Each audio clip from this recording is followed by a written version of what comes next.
Hello everyone, welcome back to the series of operating system lectures. Today I am going to talk about Banker's algorithm. Previously we have discussed on deadlock prevention and deadlock avoidance. In deadlock avoidance we already discussed on resource allocation graph scheme. The second algorithm where we can use is Banker's algorithm. So using Banker's algorithm also we can avoid deadlock. So if the resource type is single, if you have only one single instance of resource type, then we can use resource allocation graph scheme. But if the resource contain many types, then we should use Banker's algorithm to avoid the deadlock. So if the resource instances is multiple, then we should use Banker's algorithm to avoid the deadlock. That is what we are going to see it now. So in Banker's algorithm, we can do this Banker's algorithm in two ways. Again, the first is safety algorithm. The second one is resource request algorithm. That we will see it later. First coming to safety algorithm. Okay. So why this name is called as Banker's algorithm? Because the name was chosen because algorithm can be used in any banking system. It will ensure that bank never allocate the cash to any one of the person if it could not able to satisfy the need of all the customers. So the bank will ensure that if the bank can able to satisfy the need of all the customers, then only it will allocate the cash to the persons, or otherwise it will not allocate. That is why it is called safety algorithm. So the main criteria for Banker's algorithm is, so whenever any process enters a system, it must declare the maximum number of resources it requires to complete its execution. And this number should not exceed the total number of resources in the system. Okay, so let's move on to the safety algorithm. Using this algorithm, we will find whether or not system is in safe state. Okay, that is what we are going to determine using this safety algorithm. So here they have given you the allocation, then maximum and available.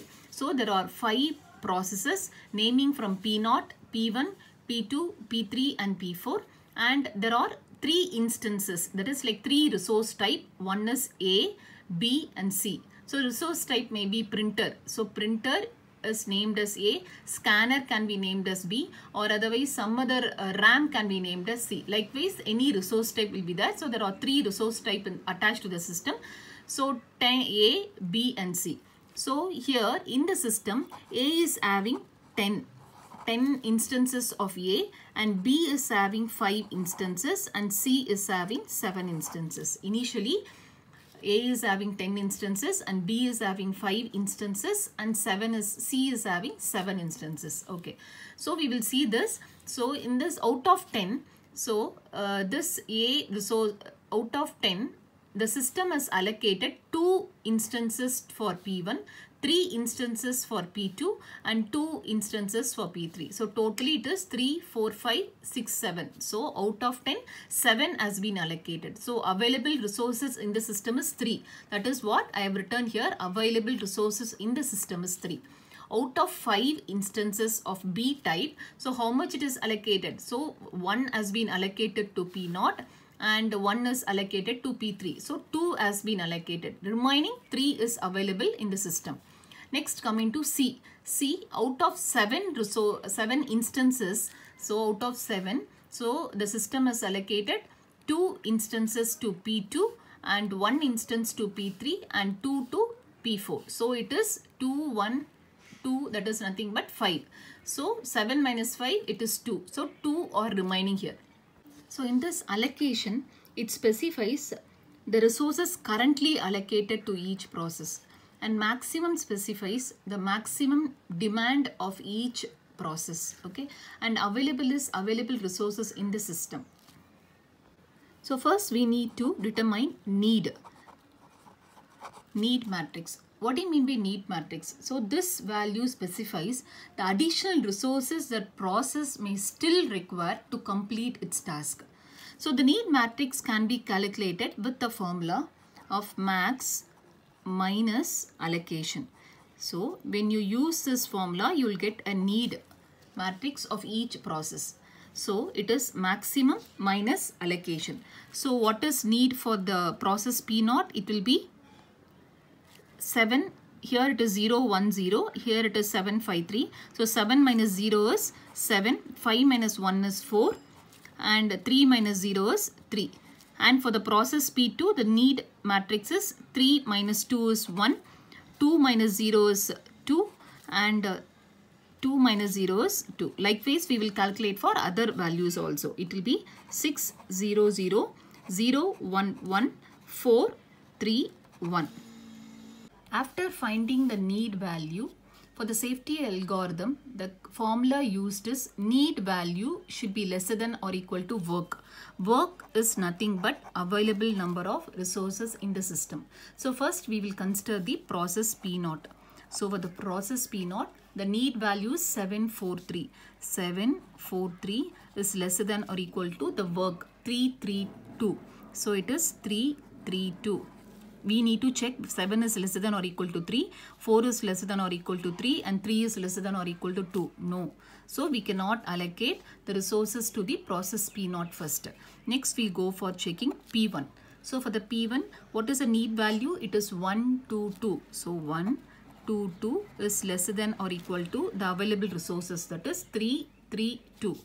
332. So here 1 is lesser than or equal to 3. 2 is lesser than or equal to 3 and 2 is lesser than or equal to 2. So we can allocate resources to the process P1. So what is the new work value? Work value will be work plus allocation. After allocating this resources to the system, now the process P1 will complete its execution and it will return back the resources to the system. So the new work value will be work value plus allocated value. What is work value? Here it is 332. Plus allocated value. What is allocated?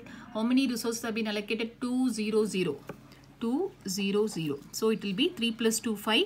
3 plus 0 is 3 and 2 plus 0 is 2. Okay, this is the new work value. That we will change it here. It will be 532. Okay, next we will check for. So we will keep one safe state sequences. First we are allocating the resources to the process P1. Now we will go for checking P2 process. What is the need value for the P2 process? It is 600. So 600 is lesser than or equal to the new work value is 532. 532. So here it is not lesser. 6 is not lesser than or equal to 5. So we will not allocate the resources to P2. Next we will go for checking P3. P3, the need value is 011, which is lesser than or equal to the work value, that is 532. So here it is lesser. So we will calculate the new work value. Work value will be work plus allocation. What is the work value? It is 532. 532 plus allocated value for P3 is 211. 211. So it will be 7. 3 plus 1 is 4 and 2 plus 1 is 3. So this is the new work value. So we will change it in the system, 743. So now we will go for the process P4. So what is process P4? What is the need value? Here it is 431 is lesser than or equal to the new work values 743. 743. Yes, it can be allocated, right? So it can be allocated. So we will find out the new work value. That will be work plus allocation. Work values 743. Allocated values for the process P4, it is 002. 002, it will be 745. Okay, so this 745, we will change it in the available resources, 745. So first P1 has entered the safe state and P3 has entered. Now P4 has entered. So we have completed one cycle. We will go for checking the next process which has not been allocated. So P0 has not been allocated. So again we will check it for the process P0 now. So P0, what is the need value? Here it is 743 is lesser than or equal to work values 745. Yes, it is lesser. So we can allocate. What is the work value? It will be work plus allocation. Work value 745 plus allocated value for P0 is 010.